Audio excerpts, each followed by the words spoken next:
For all of you right now, we are going to discuss AEW All Out September 5th, 2020. An incredibly newsworthy show for all sorts of reasons, both positive and negative. They run down the card. Jon Moxley tonight will defend his world title against MJF. Chris Jericho versus Orange Cassidy 3 in a Mimosa Mayhem match. Shida versus Thunder Rosa for the AEW Women's title. Kenny Omega and Hangman Page versus FTR for the tag team titles. The Dark Order versus the Natural Nightmares and Matt Cardona and Scorpio Sky. Matt Hardy versus Sammy Guevara in a Broken Rules match. The Young Bucks versus Jurassic Express. A Casino Battle Royale. And Britt Baker versus Big Swole in a tooth and nail match. And if you're thinking to yourself, man, that sounds like a lot of stuff, it was, in fact, tons and tons and tons of stuff. Well, according to my calculations, all of the matches announced took place. I'm We pretty can sure at they least did. say that. In one form or another, for better or worse. Yes. Which brings us to Britt Baker versus Big Swole in the tooth and nail match. Well, Vinny, as you mentioned on the Thursday show, you did not know why this was on the pre-show. Mm-hmm. And I explained that it was a cinematic match. Yes. And because Britt Baker's just coming back from injury, they wanted something where she wouldn't have to go out there and do whatever. And do you really want your people in the building to have to sit through a cinematic match as the opener? I thought they made the right call. All due respect to Britt Baker and Big Swole, it's a cinematic match. I think it would have been fine on the pre-show, but there was an uproar, and so they decided to move it to the pay-per-view. Mm-hmm. Now, if I would have moved it to the pay-per-view, I would not have had it been the opener. No. I would have had the Young Bucks. Resounding no. I would have had the Young Bucks open the show. It was only about 6 minutes. Some people really, really hated it. I didn't hate it as much as a lot of people did. I thought it was all right. I mean, if anything was bad about it, it was Reba, who I don't even know why she was involved. I mean, I know she's involved because she's with Britt and everything like that, but everything she did made the match worse. Pretty much. So the match is Big Swole went to Britt Baker's dentist's office. They had a fight, and the fight was won via submission. There were no wacky characters. There was no Firefly Funhouse. There was no swamp fight. They didn't do anything terribly crazy or, frankly, even all that creative. They just did wrestling spots in a dentist's hallway.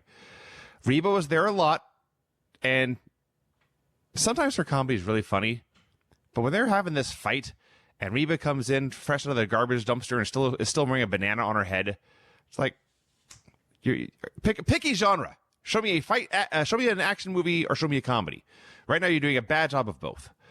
So the most creative thing they had was Britt pulled out a drill, and I don't mean a dentist drill. I mean like a Black & Decker carpentry drill, and attempted to put a hole in Big Swole. But Big Swole dodged that, and then Britt tried to use a syringe of Novocaine. Swole got that, jabbed it in Britt's leg, so her leg was asleep, and then muscled her into the dentist chair, used laughing gas to put her to sleep, and won by submission. And when it was over, I thought, well, it wasn't bad. It was really weird. It was a horrible choice for an opener. And looking back on it, one of the problems with the show is it went forever. And this would have been so much better on the pre-show. I was just laughing that we had a tranquilizer, a tranquilizer syringe, a drill, and sleeping gas, basically. That all happened, yeah. I mean, what we saw here was attempted murder. They attempted to kill each other in a dental office. Mm-hmm. I mean, we're supposed to believe this is Britt Baker's dental practice. And the very first thing that happens is they stumble into the wrong room, and there's just blood all over the walls and all over the... Yeah, what the hell was that? I'm like, man, oh man.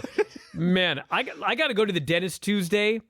If I had to go to this dental practice, I'd strongly be rethinking that. This was a poor advertisement for Dr. Britt Baker DDS. Now, obviously, it was supposed to be wacky. They did a lot of wackiness. It wasn't terrible. I mean, every time they tried to hit each other with something in the head... Like, here's the thing. If you can't hit someone in the head because if you hit them in the head, it's going to hurt, It's better not to hit him in the head than to do That's true. the really weak shots to the head. That is true. They were hitting each other with like a pie tin or whatever, or some sort of... Diplomas and wall art. Yeah, but they did it very, very lightly. They're all very, very lightly, and they put the camera exactly so you could see how lightly they were doing it. Yeah, it's almost It was like, just hit her as hard as you can in the back with that diploma. Yes. Like, clobber her with it, but in the back. This was basically a fight scene from a movie with god-awful choreography and cinematography. Well, and like, zero... I don't know. It Creativity. There's like they did. I would say there was no creativity. I was certainly not expecting a drill, a syringe, and sleeping gas. Well, I mean, dentistry tools. I don't know. It was Pretty what sure it was. this was more violent than Dr. Sleep. I could be wrong. So, Swole won. We move on.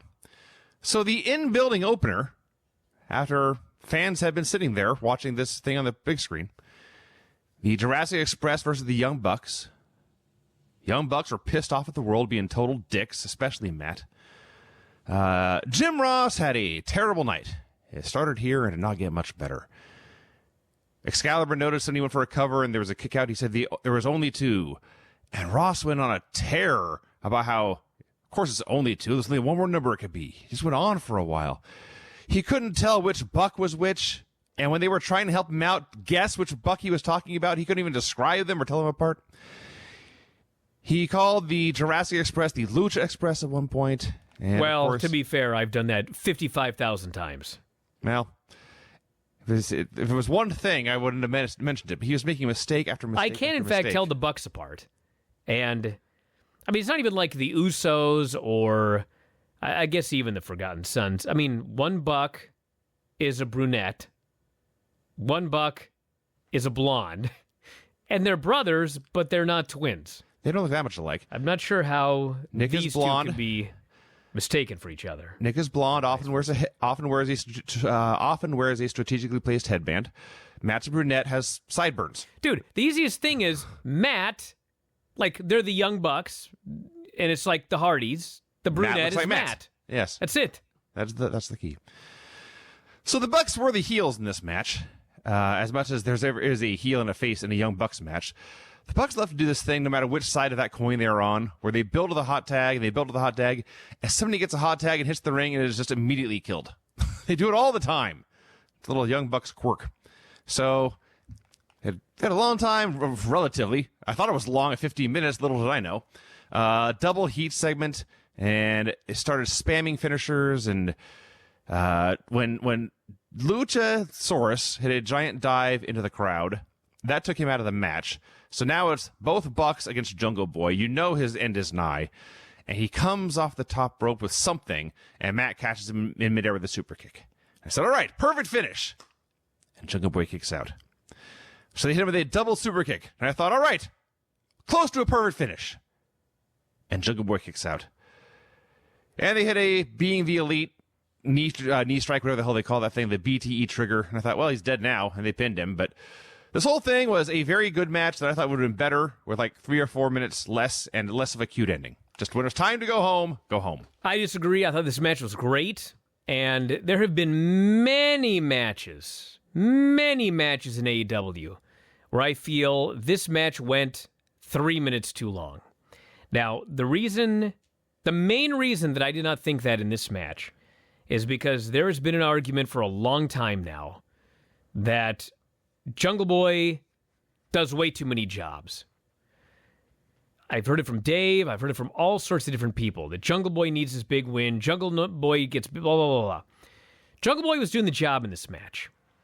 And I liked that they beat him, but this dude kicked out of everything. Like, the goal was, we got to beat the Jungle Boy, but we are going to make him look so good before we beat him.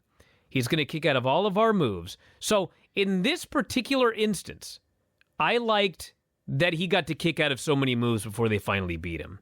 Normally, I would say that matches go too long, including another one that we'll talk about here on this show that went 15 minutes longer than this one, if I recall correctly. Yes, I believe you're right. Yes, I thought this match was great. I thought the Young Bucks, the character they're playing, it makes total sense. The people love the Lucha Express. You did it. Which I just fucking did because I do it every single time. They love these guys. Like, obviously, everybody looked good in this match. I thought this was, in terms of action, the best match on this show. Now, would I say that this was my favorite match on the show? I would say my favorite match on the show was the main event.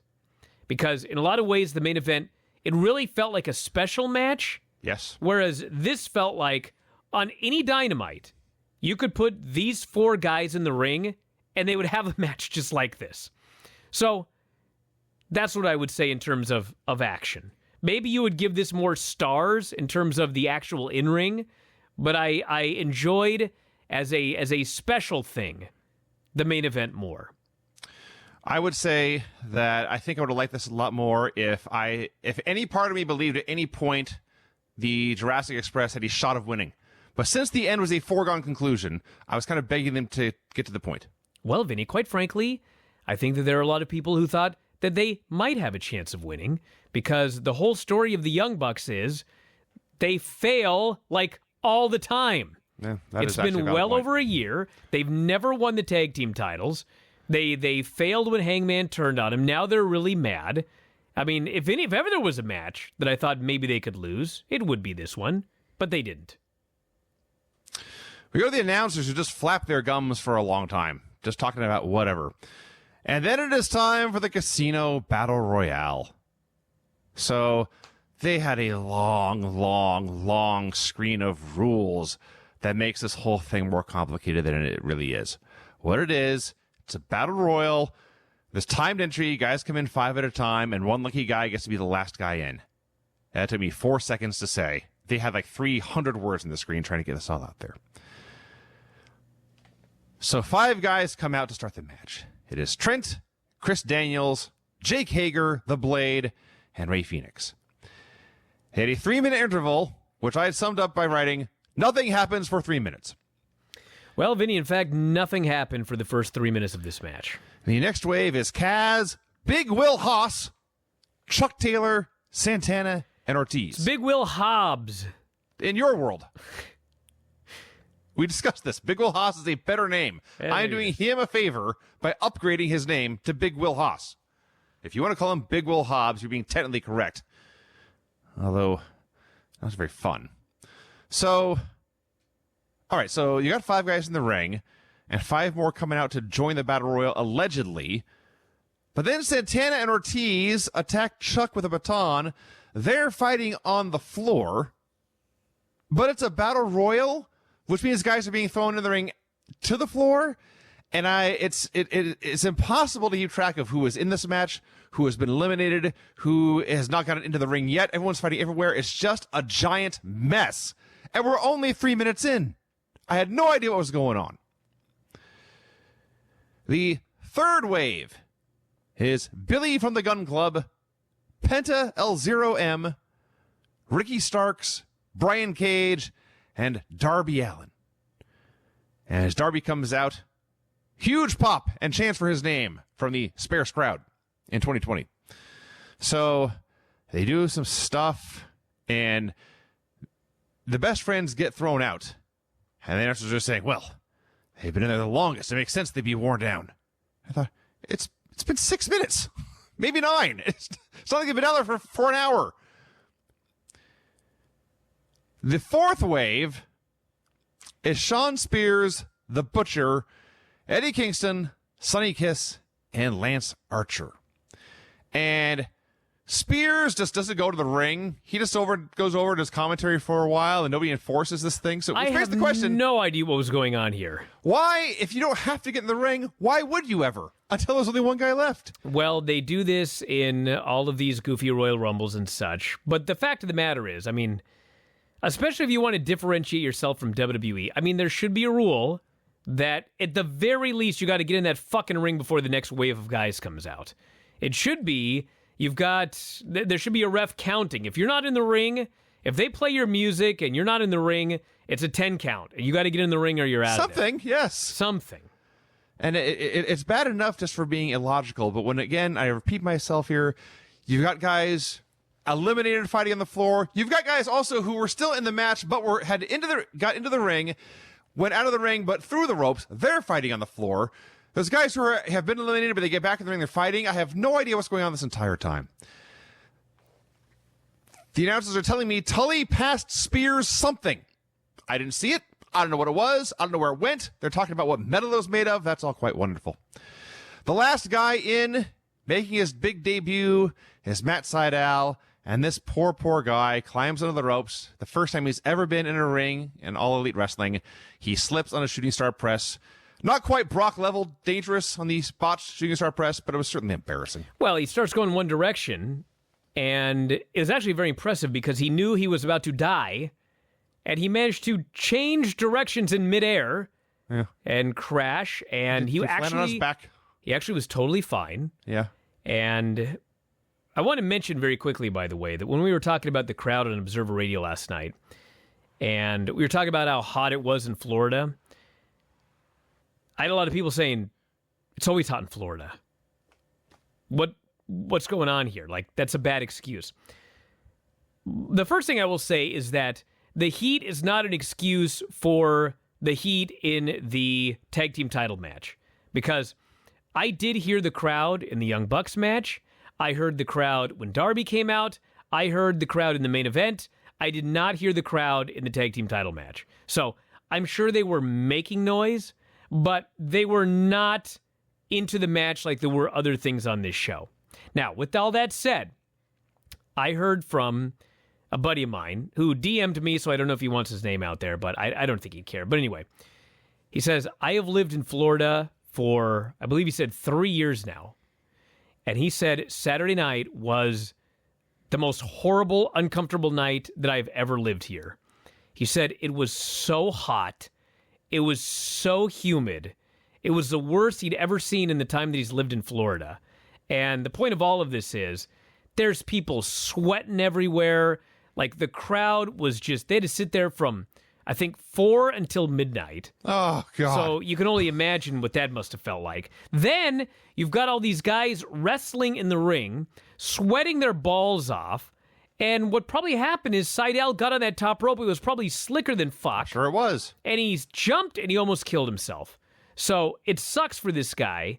I mean, the good news is it wasn't like, he then got beaten and thrown out. He looked good the rest of the match. Yes. I mean, it sucks for him, but I don't think it's like he's the shock master.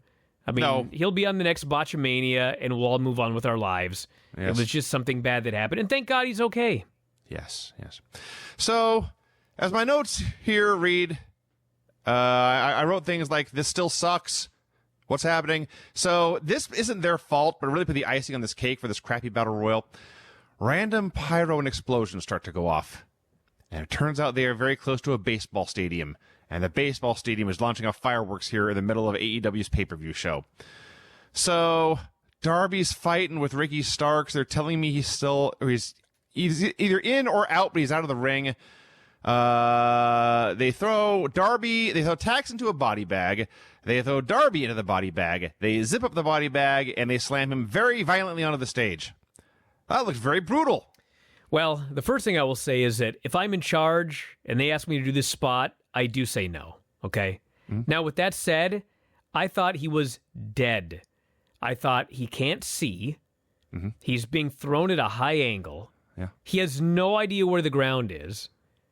He's dead. And as it turns out, apparently he told people that he didn't feel a thing. Good. It was totally fine. But just because something didn't kill the guy, it was something that could kill most guys. Yes. So I would vote against doing something like this again. That's just me. I would vote against half the things Darby Allin does on a day-to-day basis. That's also just me. So now, on top of this, there's fucking Tax still in the ring. They didn't all go in the bag. These other poor guys, it's not their spot, it's not their idea, it's not their program, but they're bumping out there. Somebody gets a spine buster into the Tax. I don't know if it's planned or not, but it comes down to a final four of Eddie Kingston, The Butcher, Lance Archer, and Matt Sydal. And Butcher quickly gets dumped, and Sydal is on the apron fighting Lance, and Eddie throws him off. So the final two are Eddie Kingston and Lance Archer.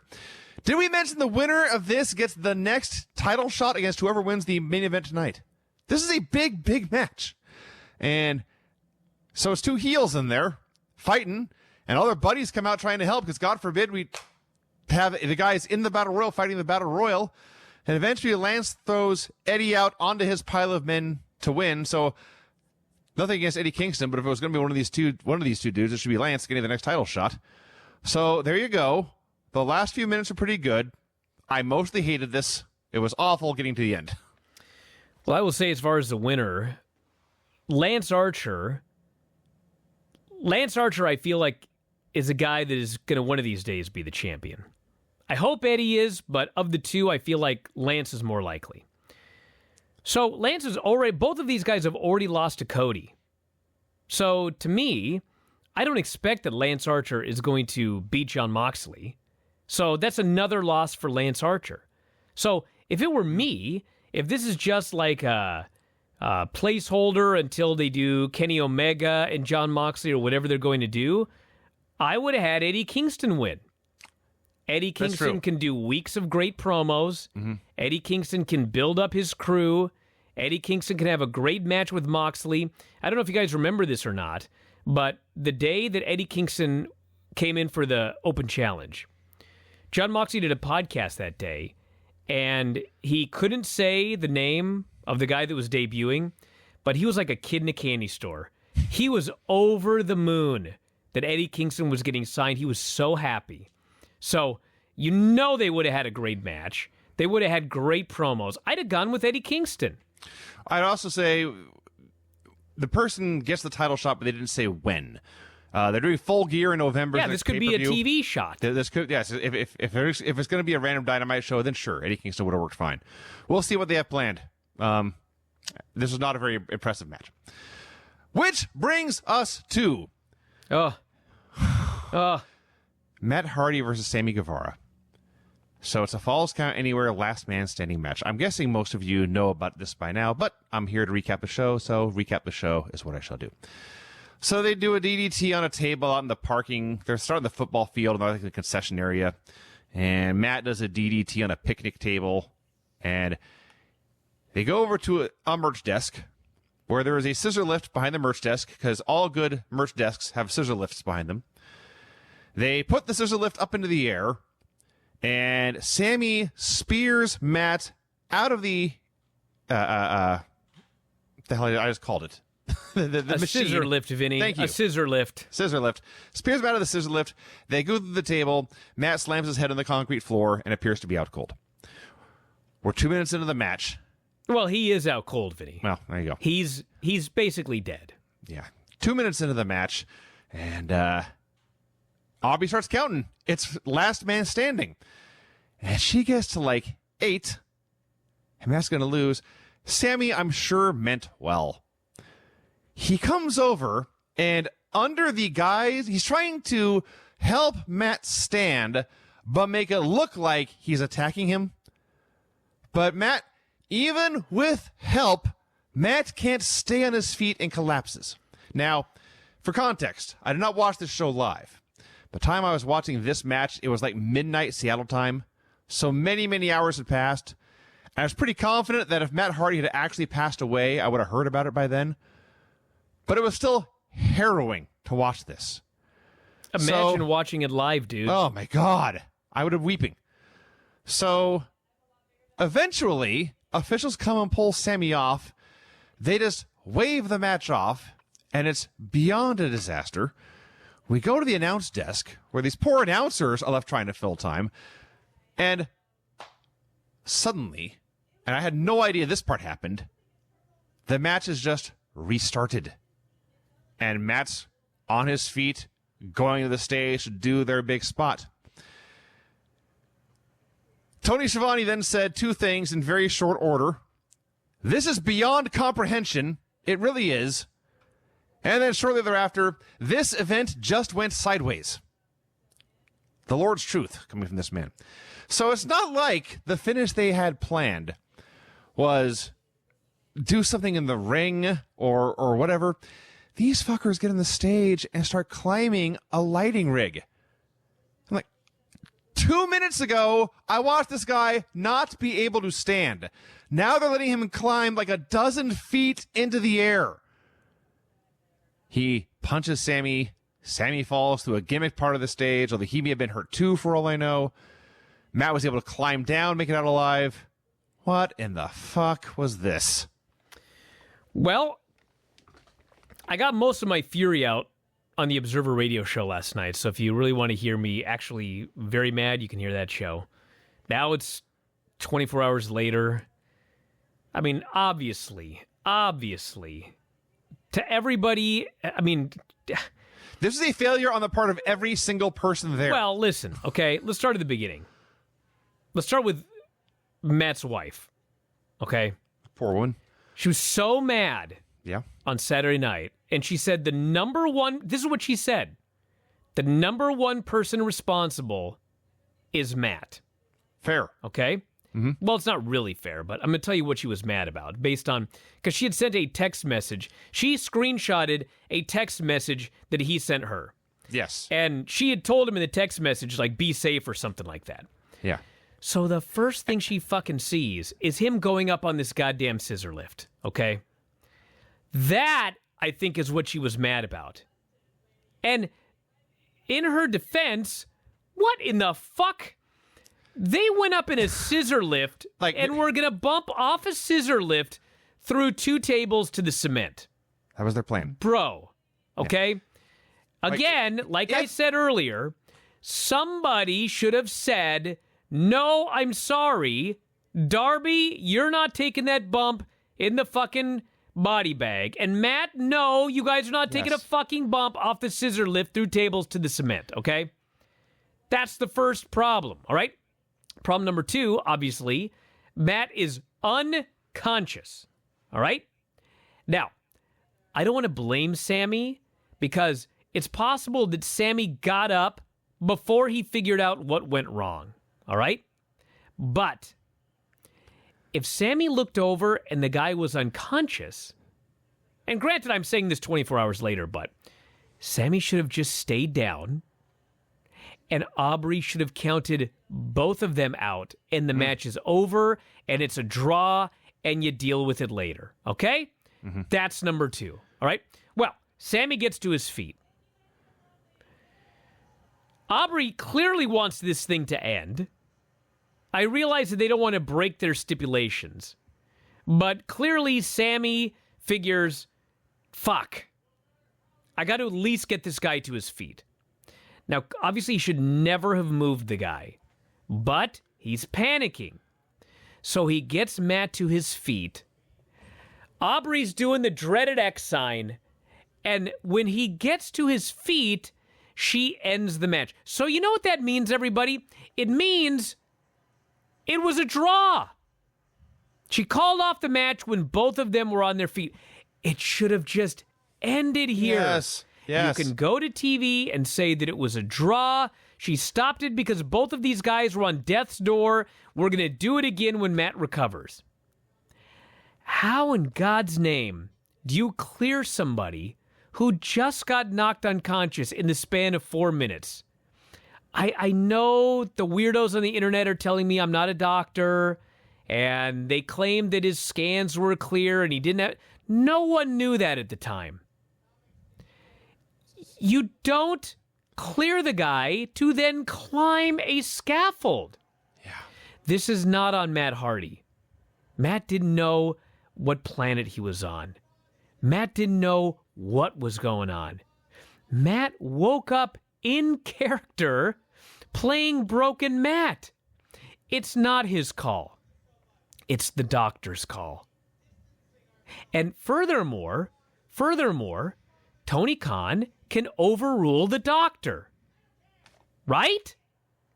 Well, kind of a scary idea, but I suppose. Well, I mean, you don't want to... Okay, let me put it this way, because I want to make this abundantly clear. The promoter should not be able to overrule the doctor if the doctor says, it's over, this cannot continue, okay? If the doctor says, it's over, the promoter should not be able to say, but dude, it's a last man standing match, I want this thing to continue. However, if the promoter feels that the doctor is in error, he should be able to end the match, right? I don't see why not. Yes. The promoter should, and the wrestlers, they should be able to overrule a doctor who's trying to let the guy continue, not the other way around. So anyway. Well, that's why I say it was a failure on everyone's part. Because if any one of these people, I guess Aubrey tried to stop it. But Aubrey did her best. If any one of these people had stopped it, it would have been stopped. Now, here's why I blame part of this on Matt. Matt had the stupid idea to do a bump off a scissors lift, I can't even say it now, through a table 2 minutes into this match. Like, even if it had gone right and everyone was safe, what would have been the point? It's so stupid. And then afterwards, so the match does continue because we got to do our finish.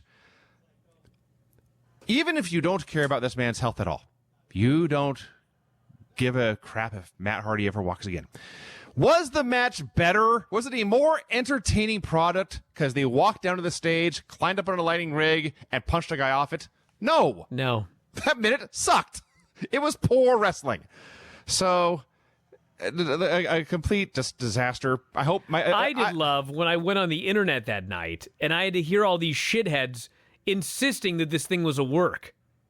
Oh, wow. It's like, you're telling me this was their plan? This They have the match go like planned this? to have the worst match? Like, come on. It was a terrible. So it's a terrible match. And my last thoughts on this, though, I think we can. It's the best thing for all involved to just never, ever, ever, ever, ever have Matt Hardy and Sammy Guevara do anything on camera ever That again. is abundantly clear. This fucking feud is cursed.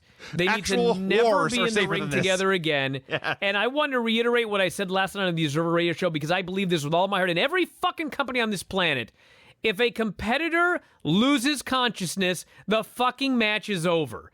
Period. I don't give a fuck if Fauci or Doc Samson or fucking Socrates or Hippocrates. But I don't give a fuck who the doctor is. Hippopotamus. Like, if you lose consciousness, it's fucking over. Period. End of story. That's it. That seems like a reasonable rule in all combat sports. I would endorse this rule. Jesus. Sheeta versus Thunder Rosa for the Women's Championship. My notes here begin, save the show, ladies. Now, it turns out they were not alone in that, but goddamn, they saved the show. They had a very good match, but I had a hard time getting into this, Vinny, because I watched that live. I'm sure you were half watching this match and half checking your phone for updates to see if Matt Hardy was still alive.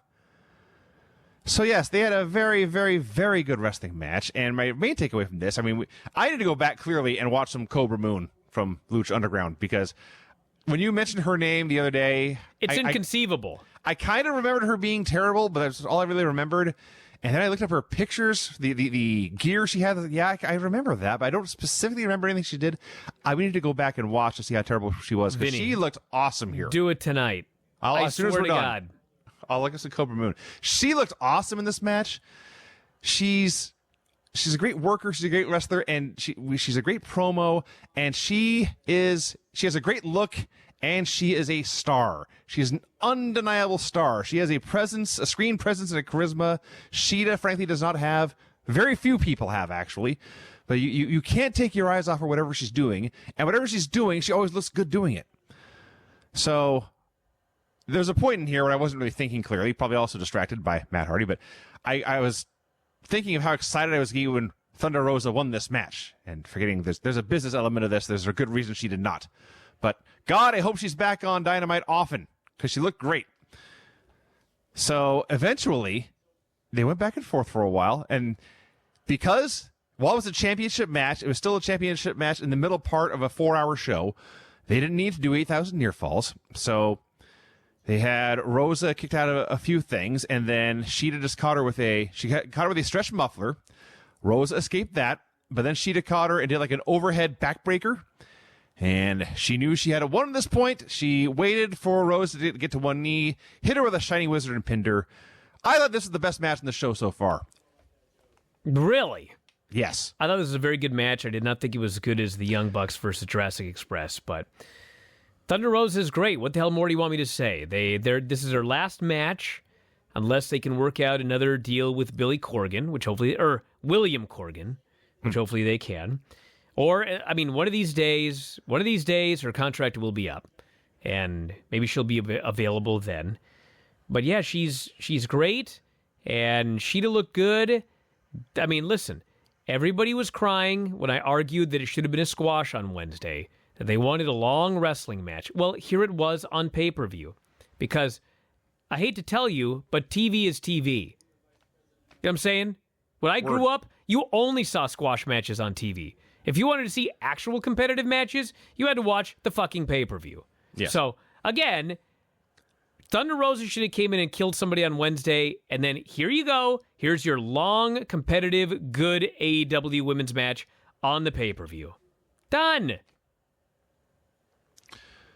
So, Kip Sabian and Penelope Ford are going to get married live on Dynamite.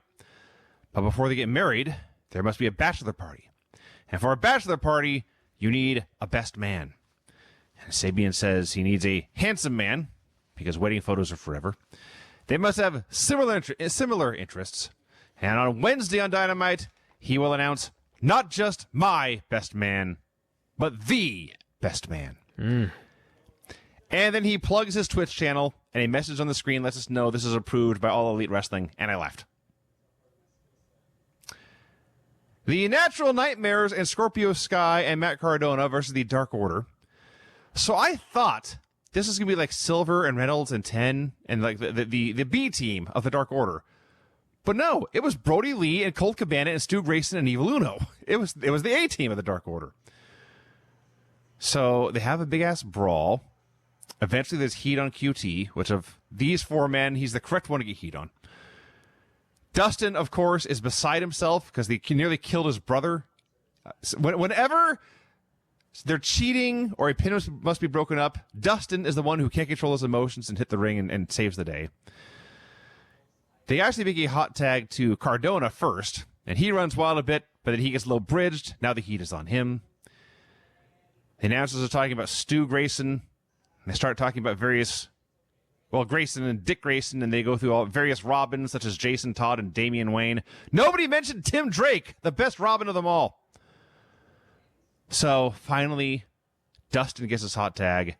He's running wild. Scorpio Sky, to this point, had done like almost nothing in the match, and in the middle of Dustin's comeback, Brody hits a super kick out of nowhere. Dustin falls back to his corner. Sky tags himself in. He's running wild.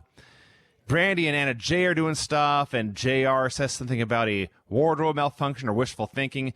He's turning into Jerry Lawler. That is not a good thing.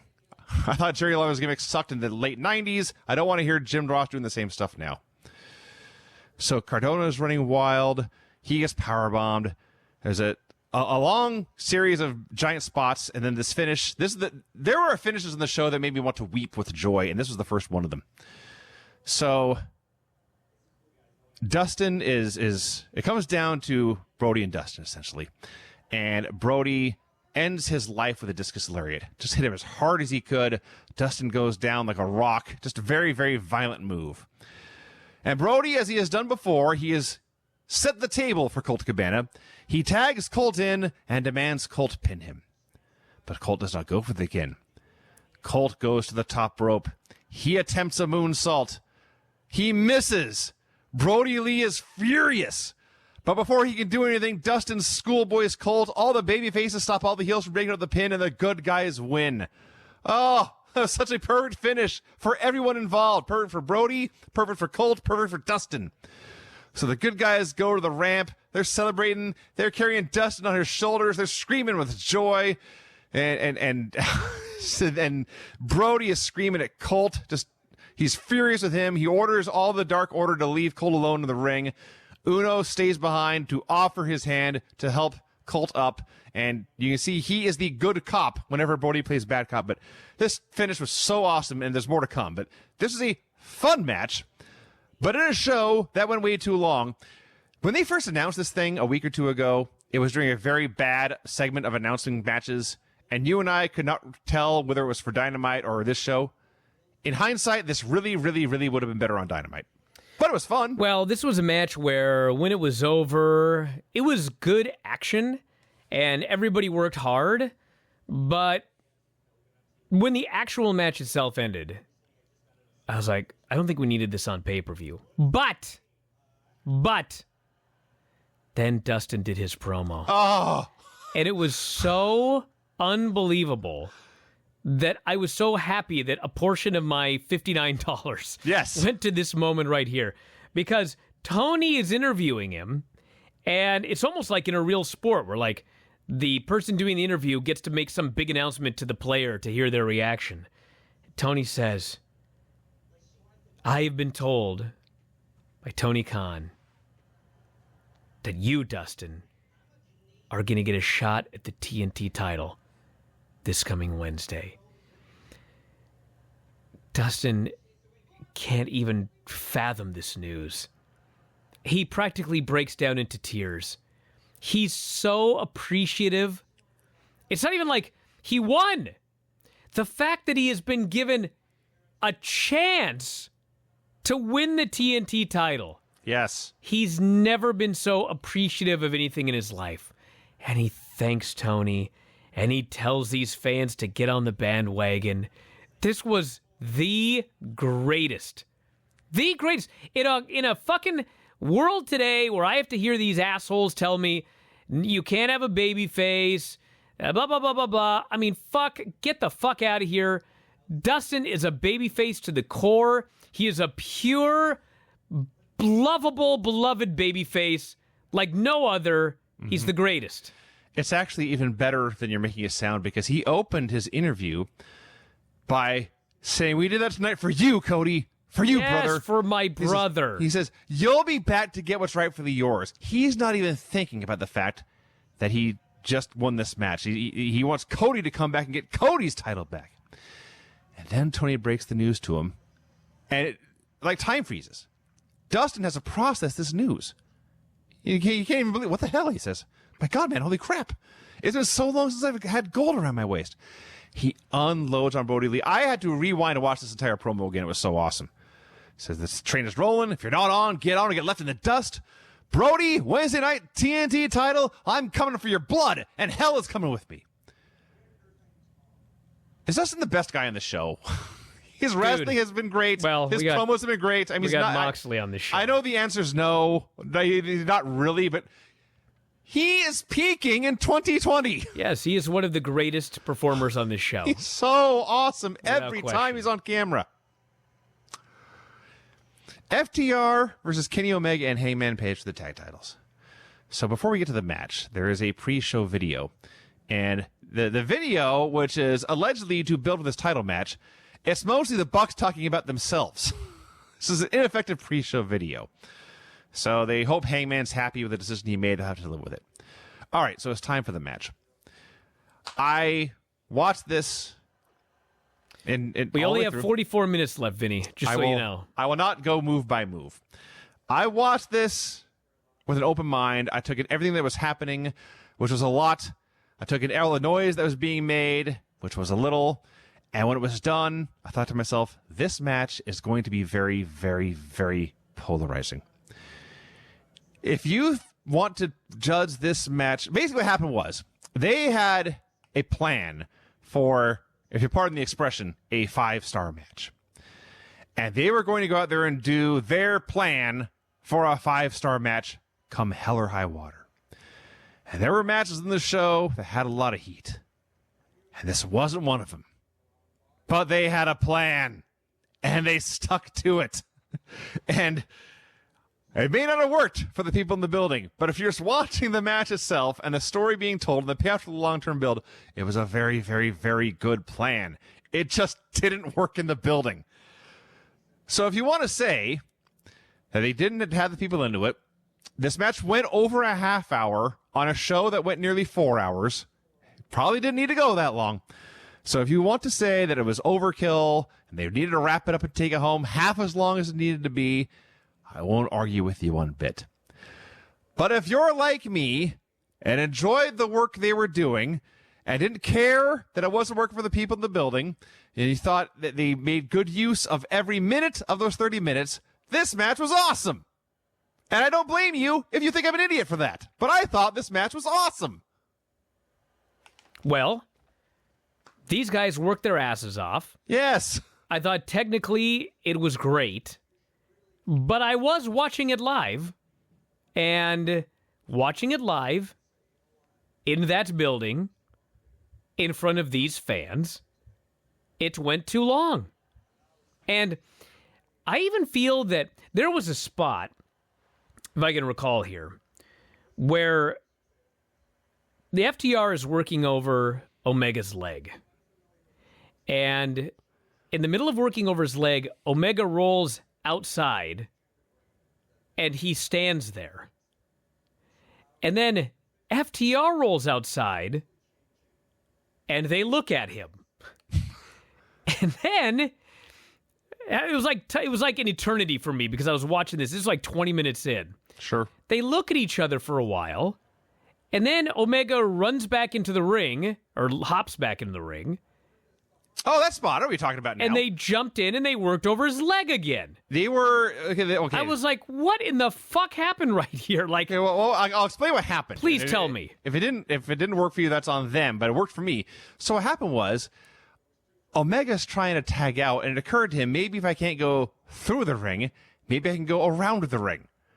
So he was trying He was trying to roll outside to go around the ring. They blocked his exit on both sides. So he tried to split the middle and go through the ring, but they jumped in to stop him, and then they had him cut off. It. And went back to it. Yes, that may have been a little too cute. At this point, I couldn't figure out what the fuck just happened right there. But I think that based on what they did, you could have done a 20-minute match, maybe 22 minutes. You could have shaved 10 minutes off, and I feel like the match would have been as good or better. I don't feel like there was anything that necessitated 32 minutes or whatever. 22 minutes? Fine. I thought that it was too long for me. But in no universe would I ever say that this match was bad. Mm-hmm. It absolutely was not a bad match.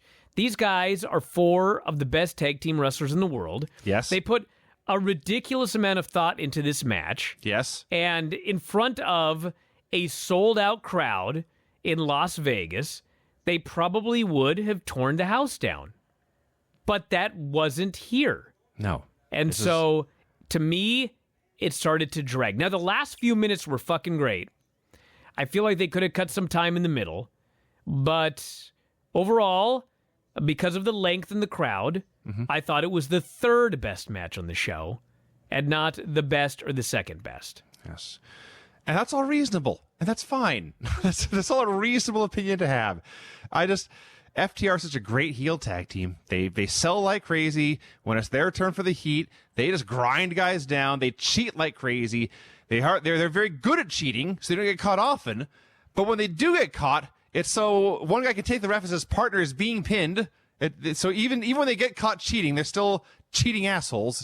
It just riles up everyone. I thought Omega looked fantastic in this match. I thought Hangman looked fantastic in this match.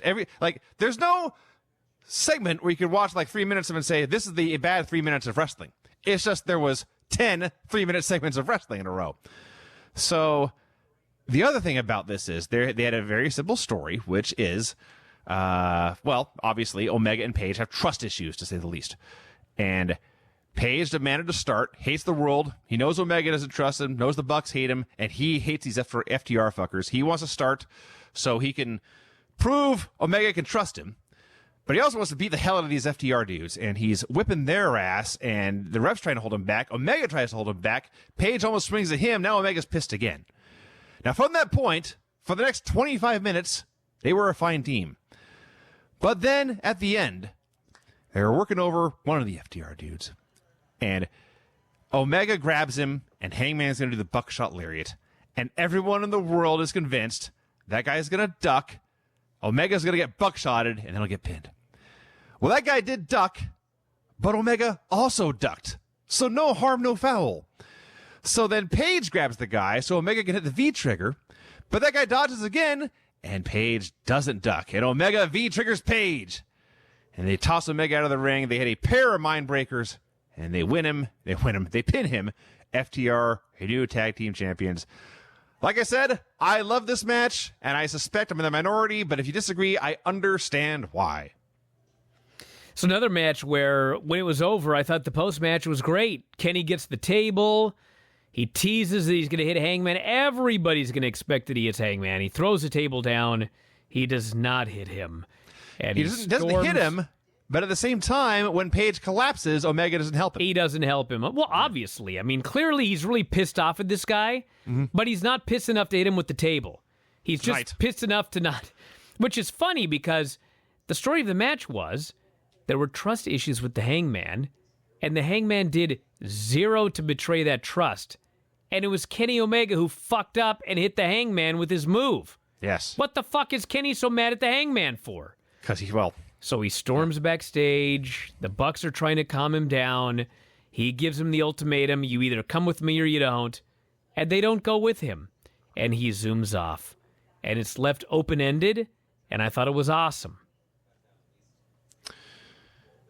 We had an Chris Jericho promo on Orange Cassidy. He basically says everything he had already said on Dynamite to set up their Mimosa match, which is about to happen.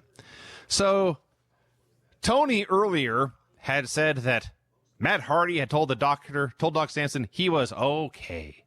And clearly they realized how bad that sounded. Now Tony's tripping over himself to say the doctor did not take Matt at his word. He checked him thoroughly before allowing him to continue. It's like, clearly they knew they were in trouble. And I'm not sure even talking about it more helped them out in any way. So it's Orange Cassidy versus Chris Jericho. And you know what they should have said? They should have just said the truth. Which at that moment was Matt Hardy was going to the hospital as a precautionary measure. That was what was happening at the time. Mm-hmm. He was coherent backstage, but they decided to be safe. They would send him to the hospital. That's all they should have said. They shouldn't have tried to justify it or take heat off the doctor or Matt or whatever. Just tell everybody what happened. So it's time for Mimosa Mayhem, which is no count out, no DQ, and oddly, no rope breaks. Although the reason is they had one spot they wanted to do, so they had that in there. There's actually 2 vats of mimosa on either side of the ring. So Jericho's first move in this match, Orange charges, Jericho catches him with a code breaker, tortures him for a while, and they had like 12 minutes where they just teased falling into the vats over and over again. Couple of near falls, couple of near submissions, but everyone knew, like, you could win this match on pinfall submission, but everyone knew somebody was going into the juice. Well, I mean, you could argue that there could have been a pinfall and then throw the guy to the juice. I guess. So, a lot of good teases, and there's a point near the end actually where, actually it wasn't that close to the end, but Orange tries something outside of one of the platforms where the vat is, and Jericho powerbombs him, then deadlifts him up, and turns around and powerbombs him through a table. And I realize Orange Cassidy is a very small wrestler. But Jericho was also in his 50s, and to deadlift this guy up for a double powerbomb, that was a mighty, mighty feat. So they're doing a very good job of teasing juice splashes. And then, appropriately enough, Jericho tries Splash Mountain. He's going to do a Splash Mountain bomb off the top rope into a vat of orange juice. But Orange escapes, hits a couple of big orange punches. Jericho takes the best flying Nesty plunge bump back into the juice. They delivered on what they promised. Orange Cassidy won.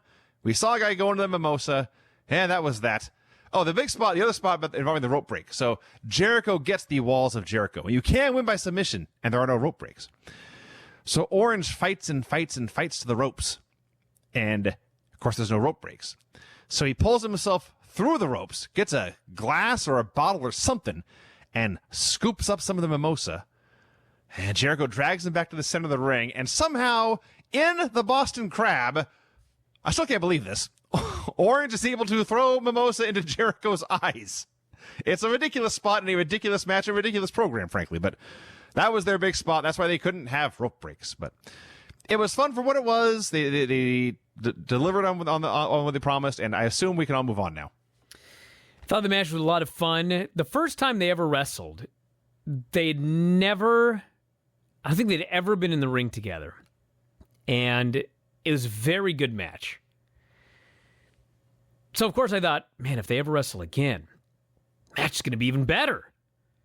And then they had their second match, and it wasn't better. There were like all sorts of weird things happening in that match. So then they come here to the third match, and we were right back where we were at the first match. They worked together great, like they'd worked together 1,000 times. The one thing that I did not like about this match, the double bomb. Chris Jericho lifted him up for a power bomb, and he's literally got him in power bomb position facing a vat of mimosa. All he has to do is power bomb him into the mimosa. But he gets him up there, and he turns and power bombs him through a table. I thought, what? Why didn't you power bomb him into the mimosa? There's 3 announcers. It would take one guy to say, clearly Jericho wants to give Orange more punishment before he throws him into the drink. Because as a fan, I just couldn't figure out why the fuck did Jericho not powerbomb into this drink. So they do all their stuff back and forth, and the 2 Superman punches, where the first one, Jericho's holding onto the top rope, and he's holding on, a King Kong on the Empire State Building. The second time he hits him, and Jericho flies back. And I'm not sure if you noticed this or not, but if Jericho is 6'5", which he's not, the hole was 6'5". Yeah. That was ballsy. Like, he, a little bit forward, a little bit backwards, he would have banged into the edge of that mimosa pool, and that would have fucking sucked, taking that bump off the top. But he took the bump, he landed perfectly in the drink, there was no interference, there was no Mike Tyson, no best friends, no inner circle. It wasn't a pinfall, but Orange beat him clean 2 times in a row. So, there you go. So the powerbomb into the vat spot. What happened there was, and this is kind of silly, frankly, so I can understand why you missed this one, but Jericho gets him in a powerbomb position, but then Orange begins to punch him. And as Jericho is being punched, he loses his balance. And loses his balance to such a degree, he must turn 180 degrees around. What? Yes. That's what happened. At least, Vinny, you could have told me that Orange grabbed his head and rotated it like a steering wheel and forced him to turn 180, and then he got powerbombed through a table. Oh. That one I'd go for. I see. Anyway, I enjoyed this immensely. There's no fucking match where you take a bump into liquid and it's not awesome. We plug for Full Gear, their next pay-per-view, Saturday, November 7th. Wednesday on Dynamite, it will in fact be Brody Lee versus Dustin Rhodes for the TNT title. That's going to be awesome. Kip Sabian and Penelope Ford will introduce the best man, and the AEW champion, whoever that is, will speak. So it's Jon Moxley versus Maxwell Jacob Friedman for the AEW title. They have 2 stories. They're simple as can be, and they make them both abundantly clear from the opening bell. MJF does not want to get out of this ring. Specifically, he doesn't want to get out of the ring with Moxley. He'll be out of the ring, but then when Moxley comes to get him, he'll evade him one way or another. And, of course, the paradigm shift is banned, but MJF knows this Moxley's a hothead, and he's trying to aggravate him into losing his temper, hitting the paradigm shift, which, as the announcers explained, will be not just a DQ, but in this case would also be a title change. They made that abundantly clear. So that was their story, and it was simple, and it was effective, and it was awesome. That's what they did. And you talked about how Moxley always says what he's going to do in his promos. What's what MJF did here? He had a whole promo about how he's going to use every part of the ring to tear Moxley apart, and Moxley had all those parts outside the ring that he wasn't going to let Moxley use. That was his whole plan, and he put it into action. He's able to play keep away, essentially, for a few minutes. Eventually, Moxley catches him on the floor. As predicted, it goes very, very badly for Maxwell. But then, as they're fighting on the apron, they're on the apron, and MJF grabs his arm and slams it. They're standing on the apron, and MJF grabs his arm and drops it down to the apron, slamming it on the apron, hurting it very badly, using the ring to his advantage as he promised. Throws him back to the ring. And they mentioned MJF's been doing this now for 5 years. And He's not Kurt Angle, don't get me wrong. But I had almost the same reaction as when they said on Retro Raw that Angle had been winning a gold medal 5 years ago. I'm like, he's this good? He's only been doing this 5 years? He came off in this match like a total pro main eventer. He more than held his own with Jon Moxley, who was a great champion. You could never show this match to somebody and convince them that this guy has never worked a pay-per-view main event before. Yes, I agree. He fit right in. It will be his first of many pay-per-view main events, I'm sure. I look forward to watching them. I look forward to paying for them. He's great. So, Moxley, on more than one occasion, snaps, grabs him for the paradigm shift, comes to his senses, and lets go. So, the middle portion of this match is all MJF working over the arm after slamming it into the apron. And as long as he's in the ring, he's in control. But finally, Moxley, I forget even how, he's able to throw him out of the ring, and MJF goes into that barricade, and he comes up bloody. And now comes the part where Moxley predicted this, when he says at some point in that match, it's going to be kill or be killed, and you're going to look for a way out. And MJF gets in that ring, and he rubs his hands across his face. He sees his own blood, and he panics. He's trying to find a way out now. He's trying to escape. But Moxley cuts him off, makes a big comeback. They start going back and forth. There's a great strike exchange. There's great chain wrestling and counter wrestling for submission holds. And then we get to the last of the beautiful finishes on this show. MJF hits a low blow and the crossroads, because he's always going to hate Cody Rhodes. But Moxley still kicks out of that. So MJF now has tried everything. He's tried a heat seeker. He tried salt of the earth. All of his finishes have tried and failed now. It's time for the Dynamite Diamond Ring. He calls for Wardlow to throw the ring into the ring. But I'm not sure exactly what happened because rings are very small. But Wardlow botched the exchange or Maxwell bungled the catch. But the ring is bouncing around. It ends up on the mat. And Wardlow, after throwing in the ring into the ring, takes the referee so Max can hit the loaded punch. Max is scrambling to find the ring, finds it, puts his hands on it, looks up, and realizes Moxley has him in his sights. Moxley realizes the ref's back is turned, grabs him, snaps off the paradigm shift, gets the pin, and then just shrugs. When the referee asks what happened, he says, I don't know, I just pinned him. Tremendous main event to cap off, on the whole, a very, very good pay-per-view, though parts of it were very, very bad. MJF is so great, and a few things. First off, this fucking guy can work. He's not just a talker. No, he's not. Yes, he is a great worker. And somebody had told me a long time ago, like, wait till MJF gets a chance to work, because he's actually going to surprise people. He's very good. The build to this, you could argue, and I would agree, there was too much ha-ha. There was the neck brace and the presidential gimmick and the whole 9 yards. Why did Moxley want to match the lawyer so bad? Well, I mean, the point of all of this is, like, there's a place for that, and I didn't hate it, but there were a lot of fans complaining that there was too much comedy, and if a lot of fans are complaining that there's too much comedy, there probably is, because it's AEW, and it takes a lot for AEW fans to complain about AEW. They did try to put a lot of heat on MJF on the final Dynamite, but quite frankly, it's almost like, you know, when WWE every now and then they'll do the big angle, but not on the go-home show.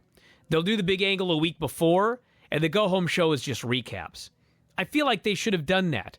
They should have done the big heat angle 2 weeks ago, and then Dynamite was just recapping everything that happened. So you had 2 weeks of MJF in a really serious role. But anyway, so they go in there, and I don't even know if this was, like, by design, but Moxley, every time, tells you exactly what's going to happen in the match, and he's right.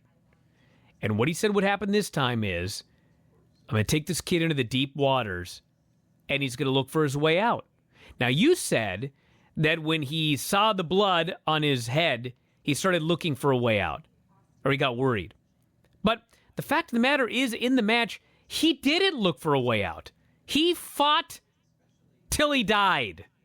So they did a lot of comedy with MJF, but I think that this match went a long way to putting him over as a dastardly heel.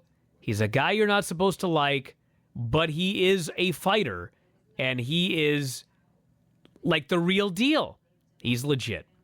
The finish was the fucking greatest. I always get mad when I see finishes like this because I'm always thinking, why the fuck didn't I see this coming? So fucking obvious. He goes for the goddamn ring. Wardlow has the ref. Moxley hits the move. Moxley gets the win. As Moxley said in the post-show presser, the moral of the story is cheaters never win. Yes, this is the key. That was it. He was counter-cheating. Yes. MJF was cheating first. It was just desserts. This guy tried to cheat, and MJF foiled him because he's the babyface world champion, and he's not a fucking idiot. He's smarter than everybody else. That's why he's the goddamn champion. And he outsmarted MJF, and he got the win. And you know what? MJF was undefeated going in, and MJF is going to argue until he loses again that he's still undefeated. Yes. Because this guy cheated. He used a banned This move. guy used the banned move. And not only that, Vinny, not only can he argue that he should still be undefeated, he can argue he should be the champion. Because this guy used the move that he had signed a contract where he said he wasn't going to use it. And so if he had been caught, MJF would be the champion. So he can claim he was undefeated. He can claim he should be the champion. And he's got a fair argument for all of these things, even though he was foiled and beaten by the babyface in the middle of the ring. It's fucking brilliant. I loved it. And as I've been saying for weeks now, this is what I've been looking forward to. I have not been looking forward to MJF's victory celebration. Not yet. That will come. But it's not in 2020. I get to watch MJF pissed. I get to watch MJF suffer the humiliation of this defeat and try to cope. And it's not going to go well. And I can't wait. Then the show ends with Moxley proclaiming, "You will have to drop a house on me to beat me." So I enjoyed that. That's the show, everybody. It had its ups. It had its downs to cement. And it had some more ups. Hopefully they learn a lesson from this show. I would like to think that's my final takeaway. I like to think they learned from what went wrong, specifically in the Matt Hardy match. But the minor things that went wrong as far as just making a bad television show, I like to think they could fix these mistakes. It is 2020, and there are a lot of fans out there. Some of them are bots. Some of them are trolling. But there is this, well, if you fucked up, like you're done, you must be canceled. But the reality is everybody fucks up. And what's important is, when you fuck up, did you learn from it? And do you do things better next time? That's what we should all be looking forward to. Will they do it better next time? Not, should everybody be fired, and should this guy resign, and should this guy be out of the wrestling business? Shit happens, everybody. It happens to all of us. It happens to you and everybody. Shit happens. What's important is to not let shit happen again.